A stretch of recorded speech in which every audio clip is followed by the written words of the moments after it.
It's Internal Medicine Grandrounds. It is my pleasure to introduce Dr. Tracy Dozier, who will be our speaker today. She's been practicing primary care internal medicine here at Erlanger Academic IM since 2011. She did her medical school training at Duke, University School of Medicine, and residency in internal medicine at Vanderbilt. She is also a chief resident for ambulatory care from 2010 to 2011, and we are particularly grateful for her service in teaching our ambulatory medicine-oriented residents in the primary care system. She has a passion for delivering patient-centered, high-quality, coordinated, team-based primary health care. And in line with this passion, she is excited to share with you today the basics of the patient-centered medical home model of primary care delivery. Thank you, Dr. Dozier. All right. Thank you very much, and thank you for having me today. So what we will be talking about today is the patient-centered medical home model of care, which many of you may have heard as sort of a buzzword, but I want to really spend some time this morning clarifying exactly what this means in our practices and in taking care of our patients. So our objectives for today are first to spend some time defining the concept of the patient-centered medical home. We are going to go through and review the recognition process to receive patient-centered medical home accreditation. We are going to review a sample of outcomes data for the patient-centered medical home model. And we're also going to spend some time identifying patient-centered medical home resources within Erlanger Health System. And I have no financial disclosures today. So first we're going to start with a patient case, and keep in mind as we're talking about this model of care, and we're going to come back to him at the end of the presentation and talk about how this model may have impacted his care over the years. So this is Mr. G. He is a 73-year-old African-American man. He established care with a Dr. D in May 2012. He's married. He lives at home with his wife and his wife's 40-year-old son, which is a stressor for him.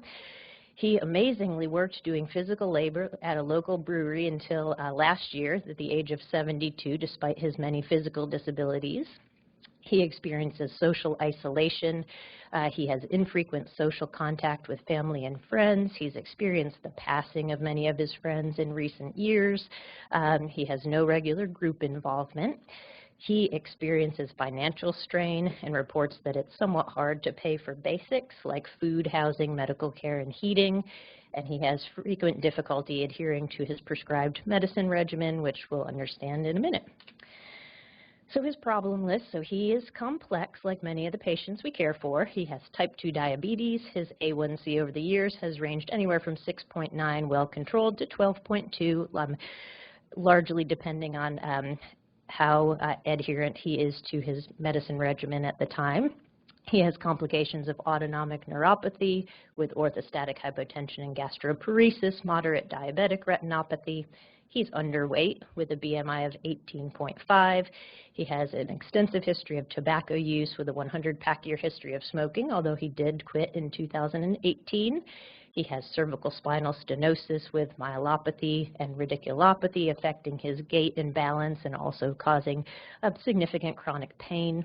He has coronary artery disease and had a drug-eluting stent placed in 2019, has chronic systolic heart failure with an EF of 25 to 30% on an echo last year, has a lifelong history of fairly severe asthma and a diagnosis of severe COPD with an FEV1 of 35% predicted last year. In early 2018, he had a cardiac arrest due to respiratory failure actually in the ER and was successfully resuscitated. He has frequent falls related to his orthostatic hypotension and his myelopathy. He has BPH with daily urinary incontinence, which is a big symptomatic issue for him, and also severe recurrent major depressive disorder. His PHQ-9 score earlier this year was 26, which is almost as high as it can be, and he's had recurrent suicidal ideation related to this. So again, very complex medical history, but not uncommon among the patients who we care for. His medication list sort of grouped by problems. So he is on an inhaler and medication regimen for his COPD, asthma, allergies, 9 medicines related to his cardiovascular disease, including 2 branded medicines. He's on glipizide, insulin NPH, and metformin for his diabetes, largely chosen due to cost considerations. He takes oxycodone fairly rarely for his cervical spinal disease. He's on medicines for his BPH and also medicines for his depression. Again, not uncommonly a long list of medicine, and you can understand why it would be difficult for him to always adhere with this medicine regimen. He has seen multiple specialists over the years, including ER physicians and hospitalists. He has a cardiologist, a pulmonologist, a urologist. He's seen spine surgery and physical medicine and rehabilitation for epidural injections of his C-spine. He's worked with physical therapists. He has both a general and retina specialist ophthalmologist, has seen podiatry, dentist, and home health. So many different medical specialties involved in his care. So again, keep Mr. G in mind as we're talking about the patient-centered medical home model of care, and we'll be thinking about how this could help coordinate his care, and we'll come back to that at the end. So now to go into the definition of the patient-centered medical home, which I will call PCMH frequently throughout the presentation. So I think the first thing to realize about what a patient-centered medical home is that the patient-centered medical home is not a physical place. It's not an office, it's not a hospital, it's not a health system, it's not the patient's home. What it is a model, a philosophy, and an approach to the delivery of primary health care. So we're going to start with a sort of a general overview of what this model aims to achieve, and we're going to come back to this sort of several times in slightly different forms throughout the presentation. So the concept of the patient-centered medical home is first that it is person-centered, and we're going to go over these in more detail in the next slides. It's comprehensive, providing whole person care provided by a team, and the team-based aspect is very important. We'll come back to that several times. It's coordinated, where care is coordinated across the medical neighborhood. It's accessible, and it's committed to quality and safety. So first, to talk about what person-centered care means. So this means a partnership among practitioners, patients, and their families that ensures that decisions respect patients' wants, needs, and preferences. Patients in this model have the education and support they need to make decisions and participate in their own care. And sample strategies for delivering person-centered care include having a dedicated staff such as care coordinators or care managers to help patients navigate the system and create personalized care plans, to focus on building strong, trusting, longitudinal relationships with physicians and care teams, openly communicate about decisions and health status, and provide compassionate, culturally sensitive care. Comprehensive care gets at having a team of care providers, again, team-based, that is wholly accountable for a patient's physical and mental health care needs, including prevention and wellness, acute and chronic care. And again, sample strategies are having a care team that focuses on the whole person and population health as well. The idea of primary care co-locating with other medical specialties such as behavioral health, oral health, OBGYN, and pharmacy. And in this model, special attention is paid to patients like Mr. G with chronic disease and complex medical and psychosocial issues. Coordination of care is at the forefront of this model of care. So this really focuses on organizing care across all elements of the broader healthcare system, including specialty care, hospitals, home health, and community services and supports.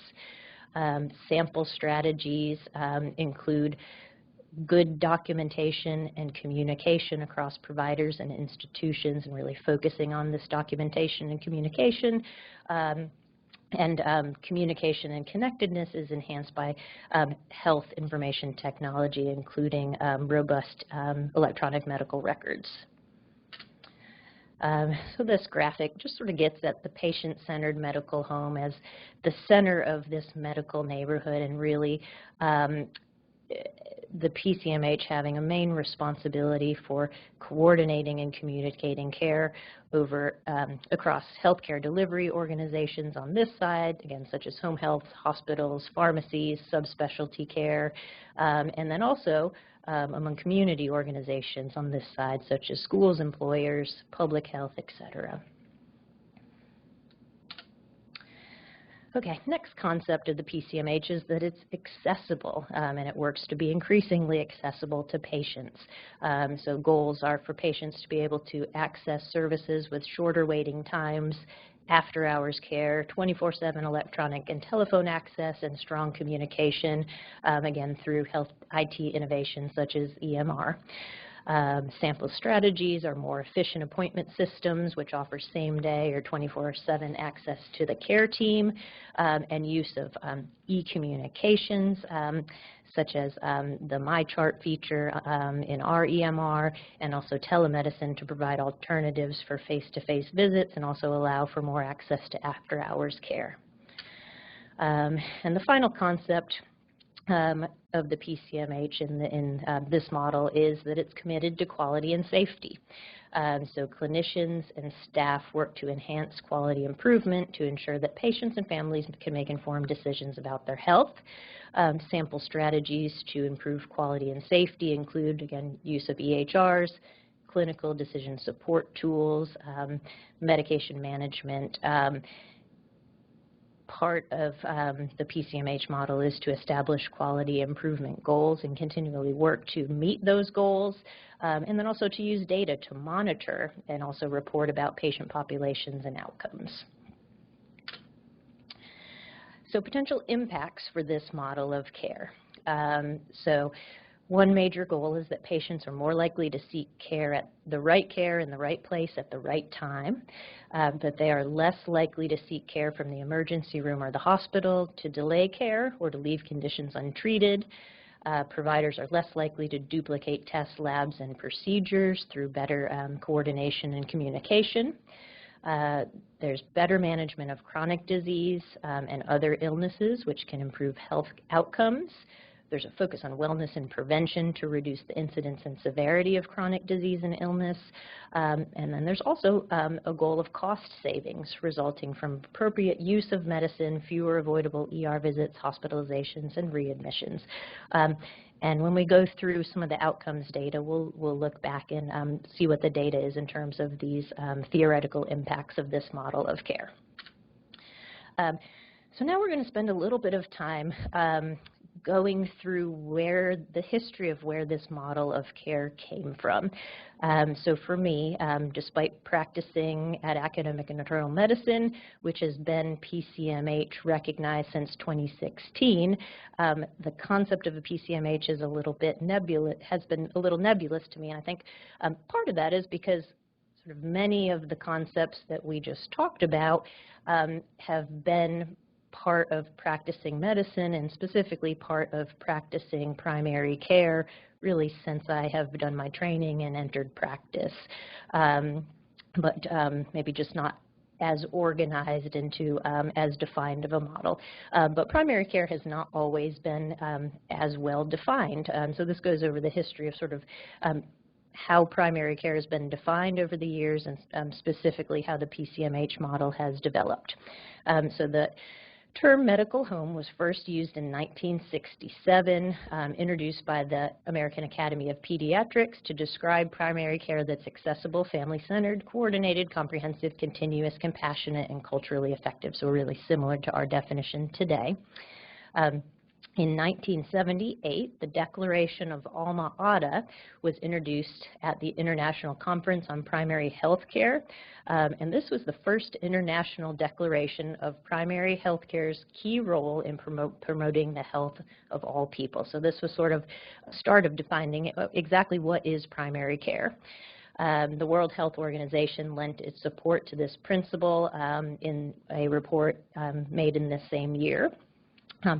In 1996, so again, before I had graduated high school, and certainly well before I was practicing, the Institute of Medicine published Primary Care, America's Health in a New Era, and this really redefined primary care as the provision of integrated, accessible health care services by clinicians who are accountable for addressing a large majority of personal health needs, developing a sustained partnership with patients, and practicing in the context of family and community. So again, really working on defining exactly what is primary care and what should primary care be. In the early 2000s, several of the major medical organizations, so 7 national family medicine organizations and the ACP worked to develop their definitions of what a medical home should be. A report by the major family medicine organizations in 2002 recommended health system change that would include taking steps to ensure that every American has a personal medical home, and also to develop reimbursement models that sustain family medicine and primary care. In 2006, the ACP developed the Advanced Medical Home, a patient-centered, physician-guided model of healthcare, which proposed fundamental changes in the way that primary care is delivered and paid for. In 2006, a nonprofit called the Primary Care Collaborative, which is actually where the definition that we talked about at the beginning of the talk came from, was founded by a group of large employers, including IBM and also the major primary care organizations. And this organization was really charged with building a national movement to promote widespread adoption of the patient-centered medical home, and has continued to do so to this day. Then in 2007, the major primary care physician organizations, so the AAFP, the AAP, the ACP, and the American Osteopathic Association all came together to develop and endorse the joint principles of the patient-centered medical home, which are on this slide. So really a similar concept to what we talked about at the beginning of the talk, stating that each patient should have a personal physician, where each patient has an ongoing relationship with a personal physician trained to provide first contact, continuous and comprehensive care, that the personal physician leads a team of individuals at the practice level who collectively take responsibility for the ongoing care of patients. So again, getting back at this physician-led, team-based model. There should be a whole person orientation where the personal physician is responsible for providing all the patient's health care needs or taking responsibility for arranging care with other qualified health care professionals, and this should include care at all stages of life, so acute care, chronic care, preventative services, and end-of-life care. Care should be coordinated and integrated across all elements of the complex healthcare system and the patient's community. Again, quality and safety are hallmarks of the medical home. There should be enhanced access to care. And they also stress that payment should appropriately recognize the added value provided to patients who have a patient-centered medical home. So back to our history. So the next year after these principles were published, several national organizations launched medical home accreditation programs, so moving towards just trying to practice as a patient-centered medical home to actually having a system to become recognized as a practice that is functioning as a patient-centered medical home. In 2010, the Patient Protection and Affordable Care Act included numerous provisions for enhancing primary care in medical homes.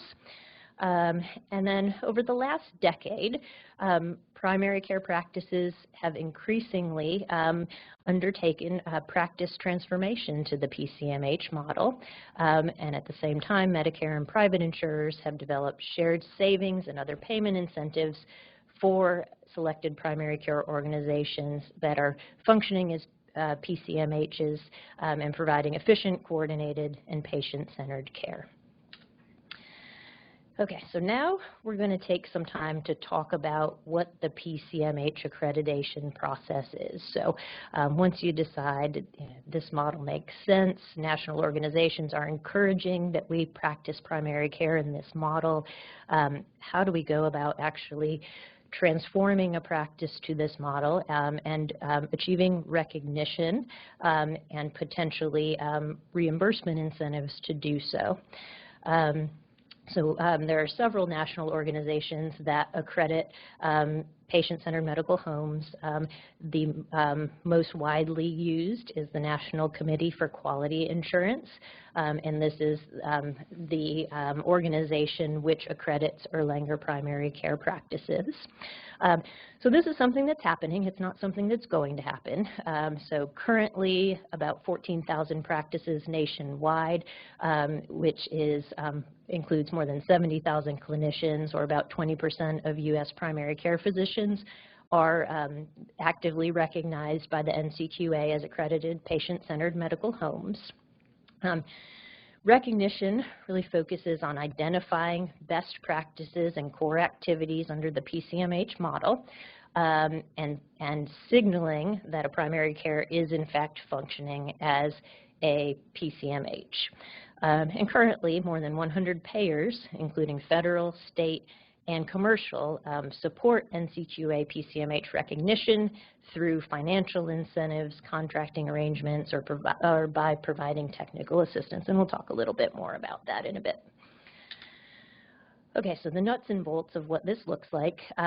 This is going to get a little tedious, so bear with me, but I really wanted to go through sort of point by point, what does a practice have to do and how do they have to show that they're doing it to achieve this recognition. So to achieve recognition, practices must meet all 40 core criteria across 6 concepts, and then they also must earn 25 credits in elective criteria across 5 of 6 concepts. I think there are about 125 criteria altogether. So again, a practice has to show that they're meeting the 40 core criteria, and then also can choose the elective criteria that fit for their practice and their patient population. The practices then must submit specific evidence in a systematic way to show that the criteria are met, and this can be in the form of reports, documented processes, evidence of implementation. There's different methods for reporting that the practices are meeting these criteria, and annual reporting is currently required to maintain accreditation. So the 6 concepts really closely mirror, again, the concepts of the patient-centered medical home model of care. They are team-based care and practice organization, knowing and managing your patients, patient-centered access and continuity, care management and support, care coordination and care transitions, and performance measurement and quality improvement. And we're going to, again, go through each in a little bit of detail, so bear with me. So first, team-based care and practice organization. So these criteria really show that you're organizing your clinic as a team to provide team-based care to your patients. So to meet this criteria, the practice has to provide continuity of care to a panel of patients. It has to communicate its roles and responsibilities to patients and families, so tell them this is our model of care and this is how we're practicing it, and has to organize and train staff to work at the top of their license. So I'm not going to go over all 40 of the core criteria, but basically a sample from each concept area. So included in this concept area are that the practice must designate a clinician lead of the PCMH and a staff person to manage the transformation. So there has to be someone who's in charge of making this happen. Has to have regular patient care team meetings or a defined structured communication process focused on individual patient care, and also has to have a process for informing patients about the role of the medical home. The next concept is knowing and managing your patients. So some of this is what we do day in and day out, taking routine care of patients. But again, this is a way to structure it, to document it, to sort of prove that we're doing this in an effective way. So knowing and managing your patients involves capturing and analyzing information about the patients and community the practice serves, using the information to deliver evidence-based care that supports population needs and provision of culturally and linguistically appropriate services. So more core criteria under this heading. So this requires that the practices and providers document an up-to-date problem list for each patient with current active diagnoses, that there is a comprehensive health assessment including medical, family, social history, which again we're doing in our routine care of patients, but that we also assess mental health and substance use history, communication needs, behaviors affecting health, social functioning, social determinants of health. So again, financial strain, domestic abuse, social connectedness, different social factors that could determine a patient's health, and also advanced care planning. This includes routine documentation of depression screening, assessing the diversity of the patient population, the language needs of the population, proactively identifying populations of patients and reminding them about needed services. So preventative care services such as cancer screenings, immunizations, chronic care services such as routine A1C testing in patients with diabetes, and also identifying patients who have not recently been seen who are in need of follow-up. So really following panels to make sure that we're getting these services performed. Reviewing and reconciling medicine, especially at times of care transitions, so transitions from, say, an inpatient hospitalization back to the outpatient clinic, and implementing clinical decision support following evidence-based guidelines. The next concept is patient-centered access and continuity, so again, improving the accessibility of care. So again, this expects continuity of care with the team within the clinic. Patients should have 24/7 access to clinical advice and appropriate care, and it also mandates that the practice considers the needs and preferences of the patient population when establishing and updating standards for access. So really thinking about what does our patient population want and need in terms of their accessibility to our care. Core criteria include assessing the access, needs, and preferences of the patient population. Again, providing same-day appointments for routine and urgent care, and this is something that has to be documented when you're practicing under this model, it's that you do have same-day appointment availability. Providing routine and urgent appointments outside regular business hours, providing timely clinical advice by telephone, and also helping patients select a personal clinician and actually monitoring the percentage of visits with this personal clinician, again, really getting to the importance of continuity of care with a personal clinician. The next concept is care management and support, and we'll spend a little bit more time later on talking about care management because that's a really important key to the PCMH model. But under this concept, the practice identifies patient needs at the individual and population level to plan, manage, and coordinate patient care. They create partnerships with patients' families and their caregivers. And again, an emphasis is placed on supporting patients at highest risk, such as our patient, Mr. G. Core criteria for this concept include identifying a protocol to identify patients who may benefit from care management, so those complex patients such as those with behavioral health conditions, high utilization of health care, or poorly controlled conditions. And then establishing a person-centered care plan for at least 75% of patients who are identified for care management and providing a written care plan to the patient. And we'll go over Mr. G's care plan at the end of the presentation. The next concept is care coordination and care transitions. this is one of my favorites because I think a lot of this is very concrete things that we're doing to improve patient care and coordination and communication.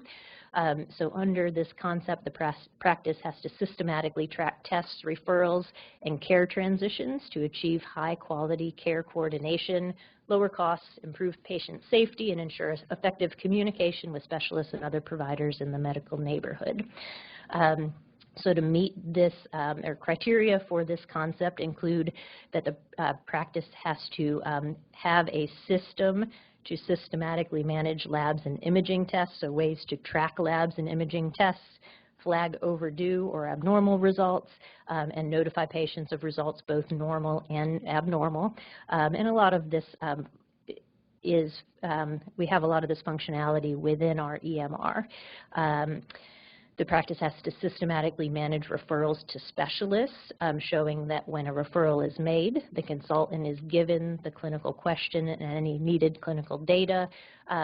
Referrals are then tracked to make sure that once a referral is made, an appointment is scheduled, the patient actually goes to the appointment, and then the report from the consultant actually makes it back to the referring provider, sort of closing that loop of care. The practice has to systematically identify patients with unplanned hospital admissions and ED visits, and ensure a system to contact those patients for timely follow-up care, again, to reduce ER visits, readmissions. And then the final concept area is performance measurement and quality improvement. And that's really a key concept of the PCMH, is that we are always striving to improve, measuring our performance and figuring out ways to improve that performance. So the practice has to establish a culture of data-driven performance, improvement on clinical quality, efficiency, and patient experience as well. So how do patients like this model? What's their experience like? It engages staff and patients and families in quality improvement activities. So not just, again, among providers and staff, but amongst patients and families as well. So the core criteria, practices have to monitor at least 5 quality measures across 4 categories, which are immunizations, preventative care, chronic or acute care measures, and behavioral health measures. They have to monitor at least 2 measures related to resource stewardship, such as care coordination and healthcare cost. They have to assess their performance on the availability of major appointment types to meet patients' needs. So that goes back to access and actually assessing, are we meeting those access criteria. They have to collect patient experience feedback and also set goals and act to improve upon the above measures. So again, striving for constant improvement. So this is just an example of the chart of quality measures that are followed in our clinic and other primary care practices. This is well over the 5 that are part of this PCMH model, but we're also practicing under other models of care. We constantly track the percentage of patients who have controlled high blood pressure, who have had tobacco screening, who have had depression screening, and you can follow how you're doing month to month and see, are we having improvement, are we having worsening, figure out why, and figure out methods for improvement. Okay, so clearly this level of sort of organization, data reporting, data collection, care management is much more than can be accomplished by an individual physician and an individual patient seeing each other in an exam room for 15 minutes every 3 months. So this really gets back at the importance of the team concept of care and delivering health care in this model. So this is just a graphic sort of showing the current, or I would say the old model of care, where a patient is sort of moving through the healthcare system from primary care physician to specialist to another specialist to the ER without a lot of coordination and communication of care, to the patient-centered medical home model, where the patient where it takes a team of healthcare providers with the patient at the center who are communicating, clearly defining their goals, roles, and responsibilities, practicing and improving on their technical performance, and working together to deliver care in this model. This is a large team of healthcare providers, which includes the primary care physician, nurses, could include legal consultants, insurance consultants, behavioral therapists, community health workers, pharmacists, medical assistants, social workers, specialist physicians, project managers, chronic care managers, data specialists, referral auditors, transition of care teams. So this leads us into who is this team at Erlanger. So we're going to spend a little bit of time talking about who this team is at Erlanger. So currently at Erlanger, I believe 20 of the 23 Erlanger primary care practices are currently NCQA recognized patient-centered medical homes, and the other 3 are in the process of being recognized. So this team includes 80 providers, over 250 RNs, LPNs, MAs, and PSRs, the office managers.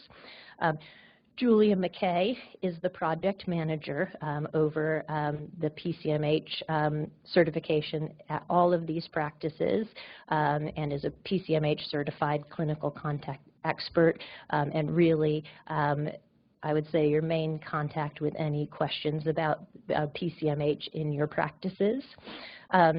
There's a PCMH data payer specialist, so someone whose really primary responsibility is to manage all this data, enter the data, communicate how these practices are meeting the criteria. There's a transition of care team, which currently is made up of 4 LPNs. So this team tracks all inpatient admissions and ER visits among our patient panels, strives to contact patients within 2 days of discharge or ER visits and arrange timely follow-up, and also, ensure that any questions after these visits are answered, med lists are reconciled, is helping with that transition of care. There are 3 referral auditors. So these auditors, again, are responsible for making sure when a referral is made, the appointment gets scheduled, the patient attends the appointment, and then the referring provider gets feedback from that consultant to make sure that loop is closed. There are 4 chronic care managers, and we'll talk about their role a little bit more on the next slide. There are actually 2 Blue Cross Blue Shield care managers embedded in Erlanger, who are responsible for chronic care management service for Blue Cross Blue Shield patients specifically. There's 1 clinical pharmacist who wears many hats, but helps patients with financial difficulty affording their meds, provides medicine education, many different hats related to pharmaceutical needs. Historically, we have had a behavioral health licensed clinical social worker. That role is not currently filled, but is an immensely valuable role. So this is a licensed clinical social worker who was embedded in our clinic, who was available to see patients at the time of their visits with their primary provider, patients having mental health issues. She acted as a liaison in our clinic to mental health resources in the community. She was able to assess any acute mental health needs, for patients with severe depression, suicidal ideation, et cetera, and also provide some problem-based short-term follow-up counseling care.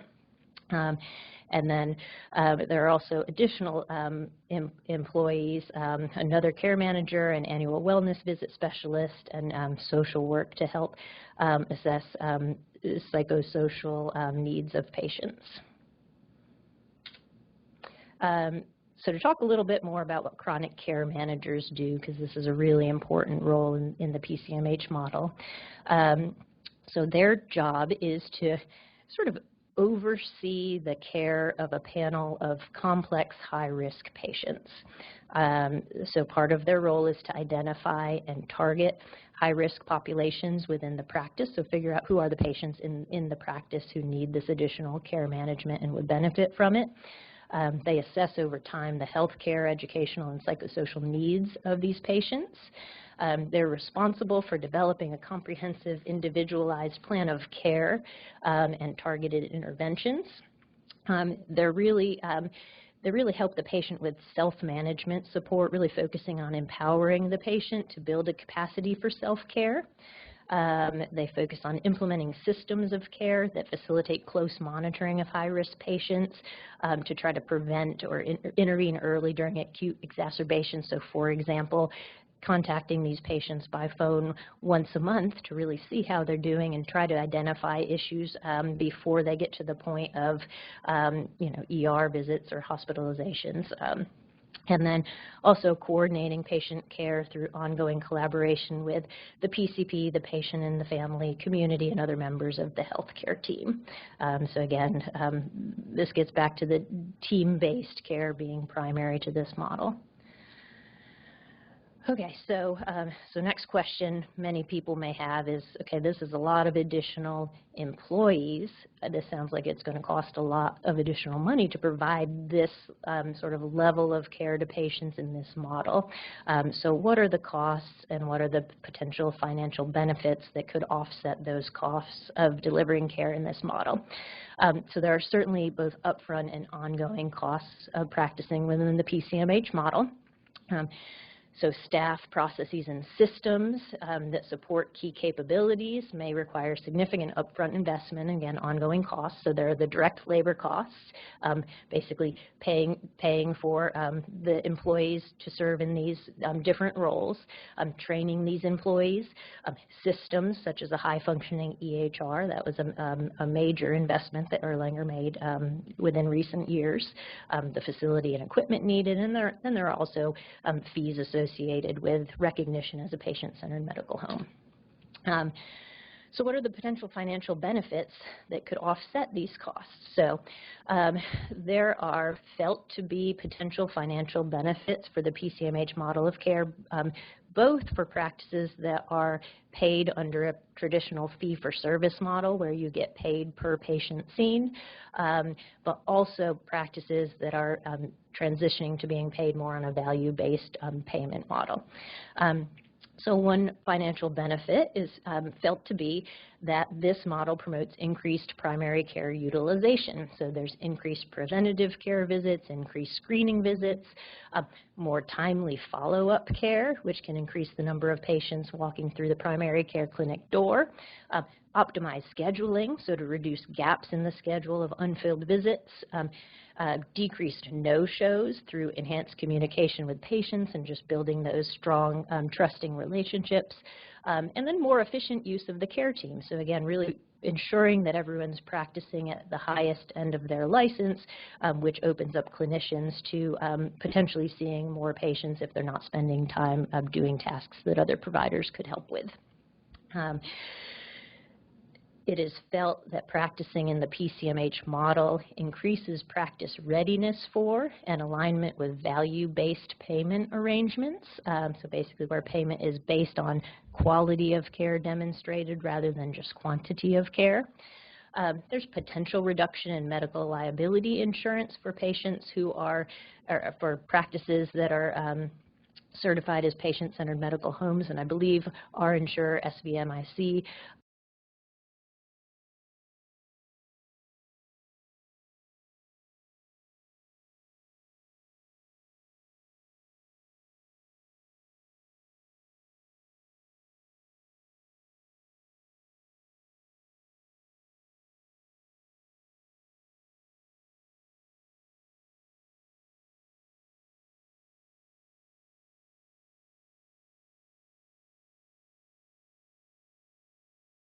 getting into the very complex ways that primary care is being paid for these days and is moving towards being paid for.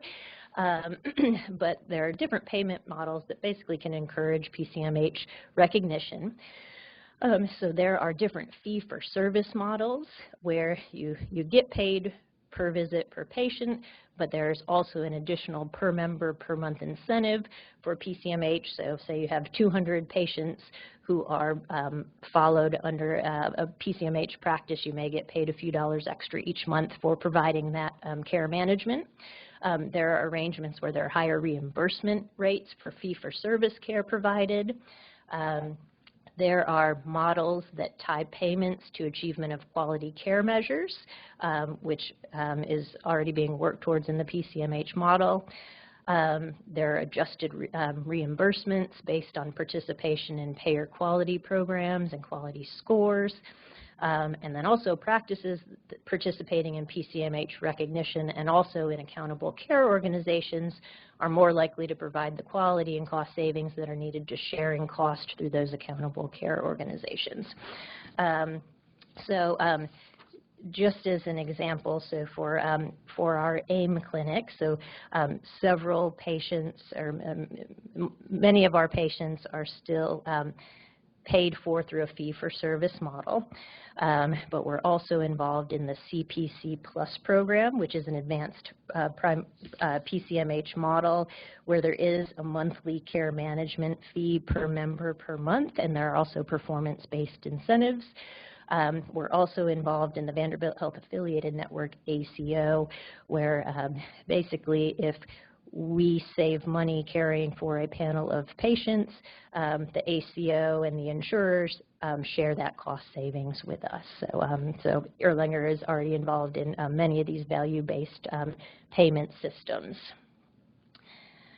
Okay, so the next slide is from a paper prepared by the Milliman Actuarial Service for the NCQA, just to demonstrate how much potential, how much revenue potential could be generated from a PCMH model, and we're going to go through this pretty quickly for the sake of time.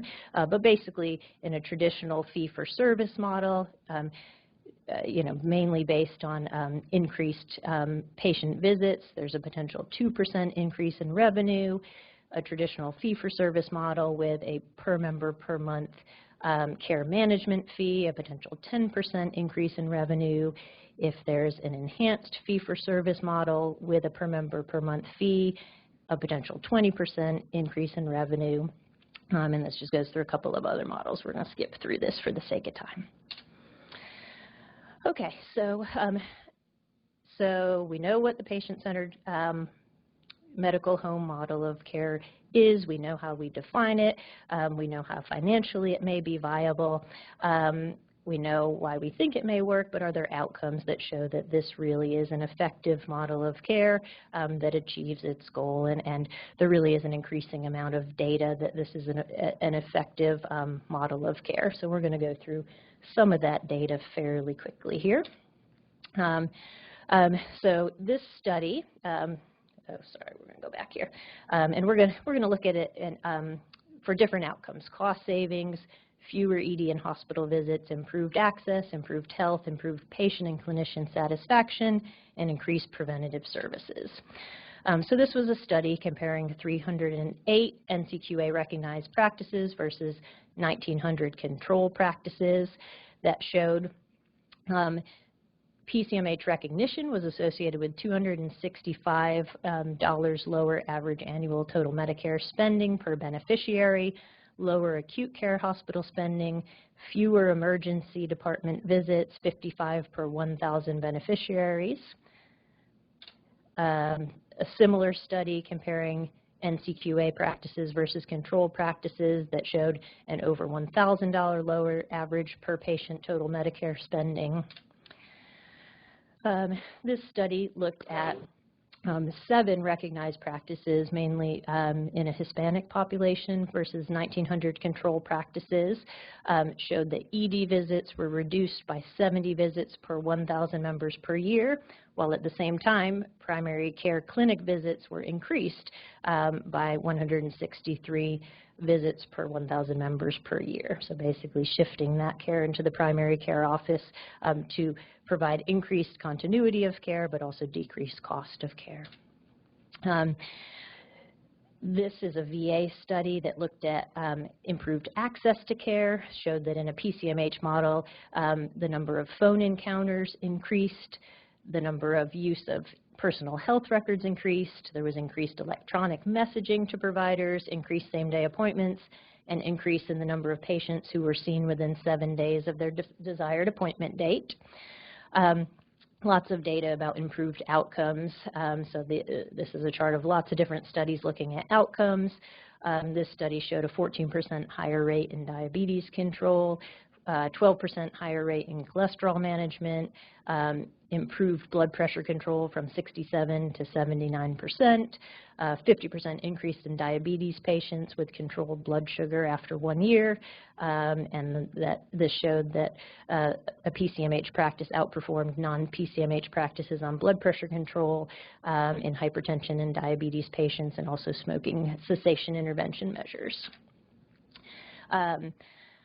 This is another outcome that was looked at, which is medication adherence, which is obviously incredibly important.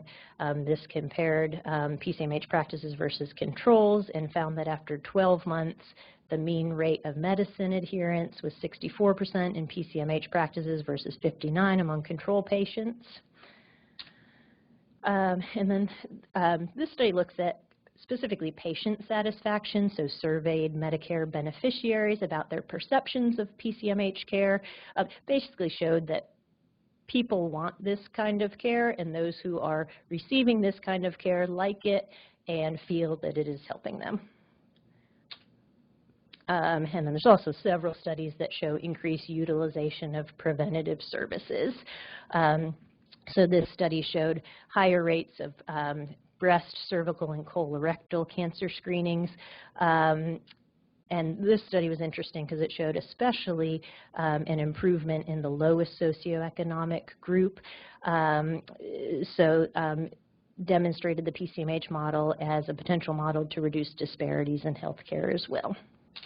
We're going to skip over this for the sake of time. Okay, so back to Mr. G.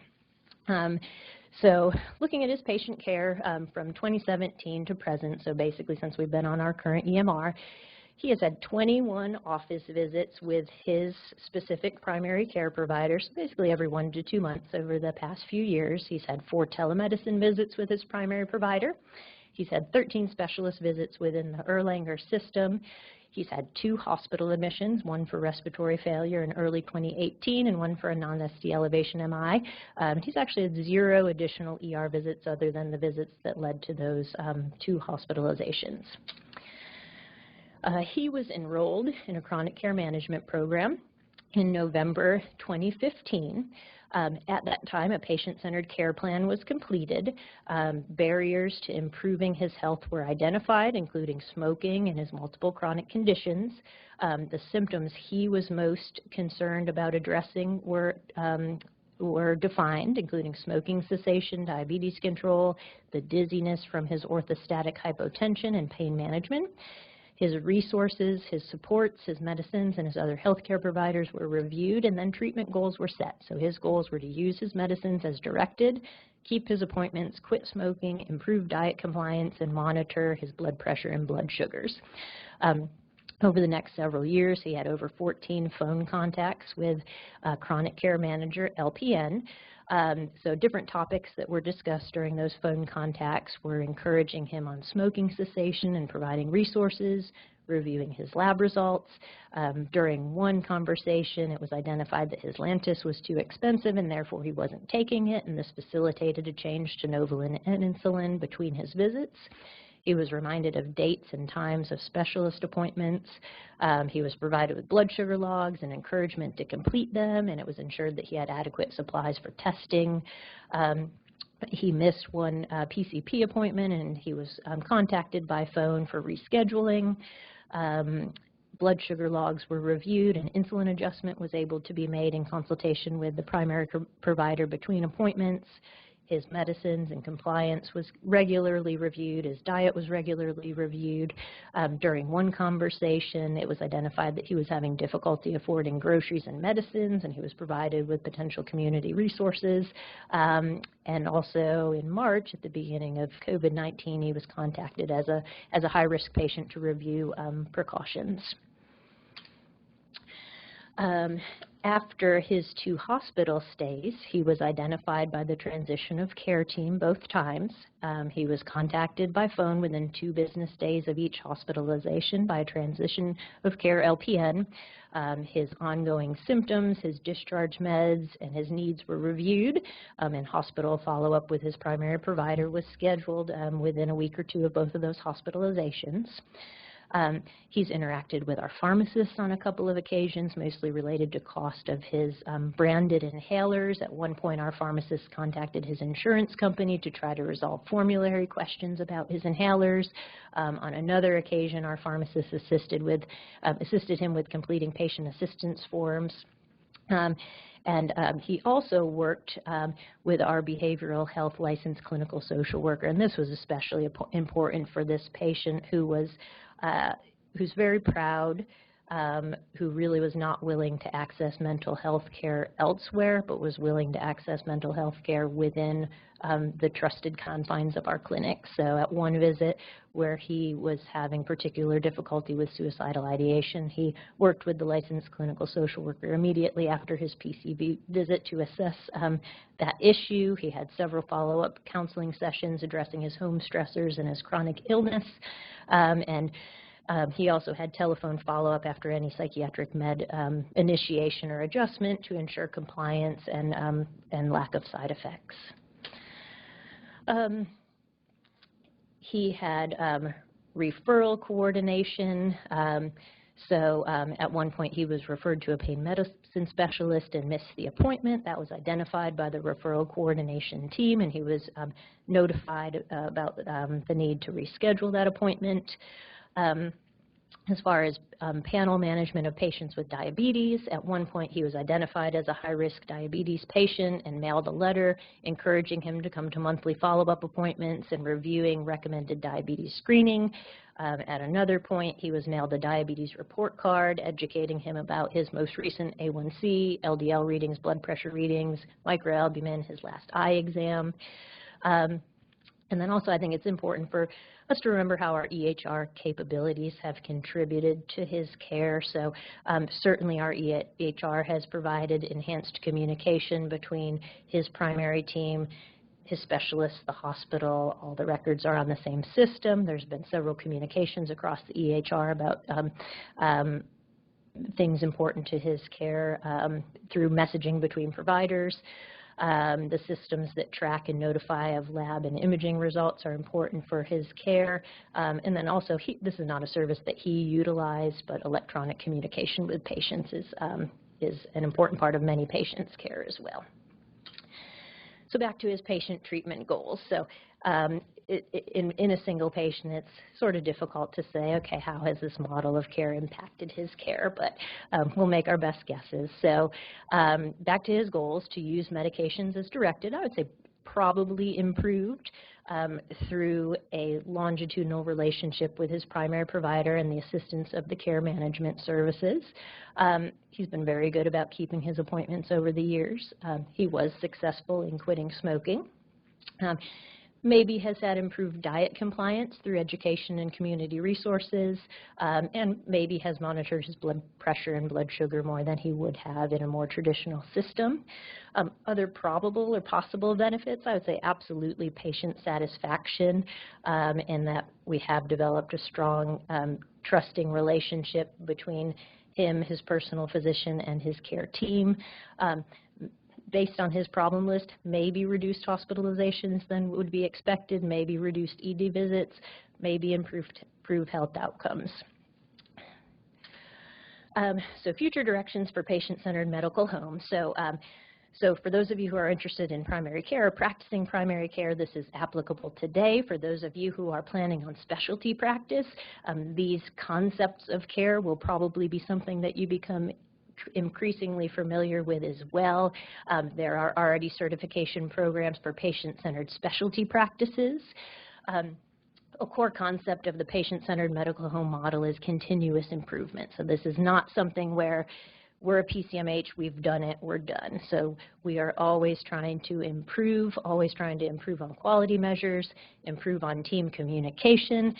The criteria that need to be met for PCMH certification are always being advanced. We're striving to fulfill more criteria, and research does show that outcomes improve with longer duration of participation in patient-centered medical home certification.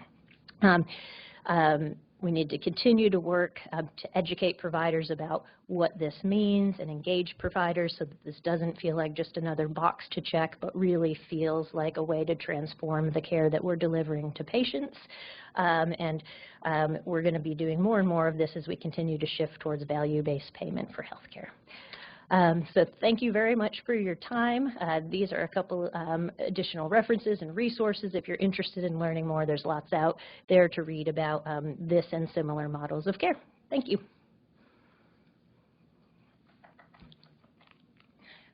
Thank you, Josie. Yes.